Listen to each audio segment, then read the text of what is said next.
कोनो जान तोड़ दे दो बहबा हमरा से पटै छै तू जाद चलाई दो बहबा हमरा से पटै छै।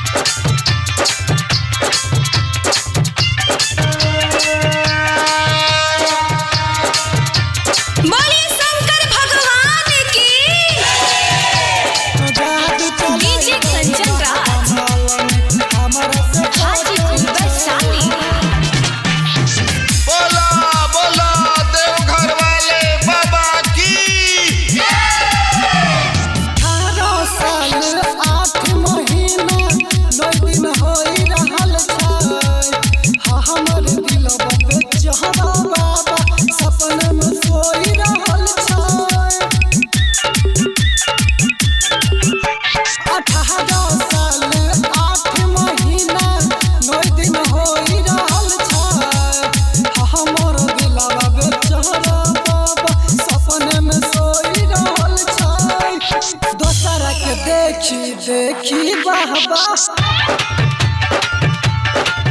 हाँ दोसर के देखी बहबा छाती फटै छै हाँ दोसर के देखी बाबा मोर छाती फटै छै।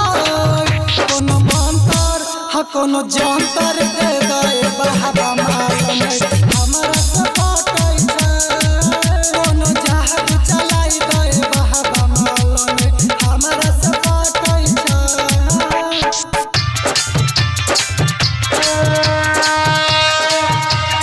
बोलिए शंकर भगवान की। नो जादू चलाई दे बहबा हमरा से पटै छै। बोला बोला देवघर वाले बाबा की।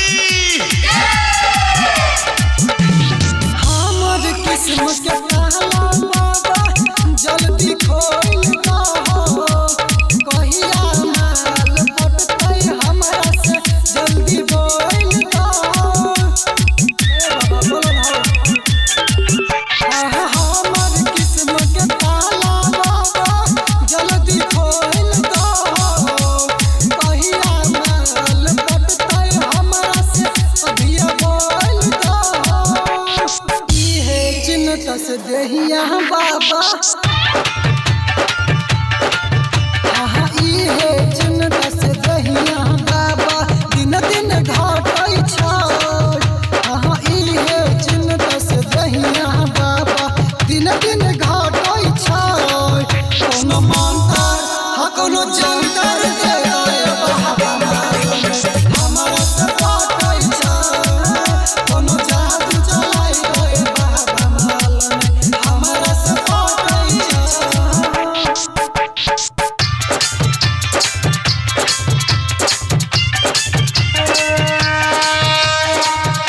बोलिए शंकर भगवान की। डीजे कंचन राज हाजीपुर वैशाली। बोला बोला देवघर वाले बाबा की। क्लास हम पास भ गेलियै नौवा पढ़ै छी केकर से चक चला दे बाबा पौवा पढ़ै छी 8 क्लास हम पास भ गेलियै नौवा पढ़ै छी केकर से चक चला दे बाबा पौवा पढ़ै छी। मार्शल मुकेश के देखो बाबा मार्शल मुकेश के देखो खाली माल माल रटै छै मार्शल मुकेश के देखो खाली माल माल रटै छै। कोनो मंतर हाँ कोनो जंतर दे